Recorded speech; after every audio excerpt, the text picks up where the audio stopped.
ಅಮ್ಮ ಮಾಡೋ ಸ್ವೀಟ್ಸಲ್ಲಿ ನಂಗೆ ಚಿರೋಟಿ ಅಂದರೆ ತುಂಬ ಇಷ್ಟ. ಪ್ರೊಸೀಜರ್ ಲೆಂತಿ ಆದರೂ ತಿಂದಾಗ ಖಂಡಿತ ನಿಮಗೆ ಖುಷಿಯಾಗತ್ತೆ.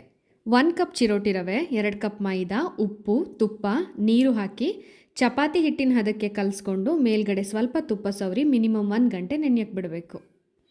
ಅಕ್ಕಿ ಹಿಟ್ಟಿನ ಜೊತೆಗೆ ತುಪ್ಪ ಹಾಕಿ ಚೆನ್ನಾಗಿ ಮಿಕ್ಸ್ ಮಾಡಿಕೊಂಡು ಸಾಟಿ ರೆಡಿ ಮಾಡ್ಕೋಬೇಕು.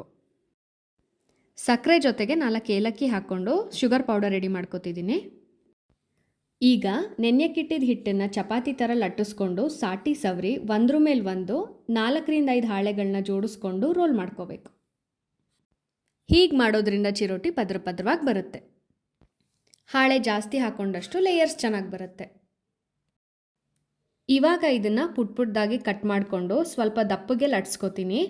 ಮೀಡಿಯಮ್ ಉರಿಲಿ ಹೊಂಬಣ್ಣ ಬರೋ ಹಾಗೆ ಕರೆದು ಬಿಸಿ ಇದ್ದಾಗಲೇ ಸಕ್ಕರೆ ಪುಡಿನ 2 ಕಡೆ ಉದುರಿಸ್ಕೊಂಡ್ರೆ ಚಿರೋಟಿ ರೆಡಿ ಆಯಿತು. ಡಬ್ಬ ಸೇರಾಯಿತು.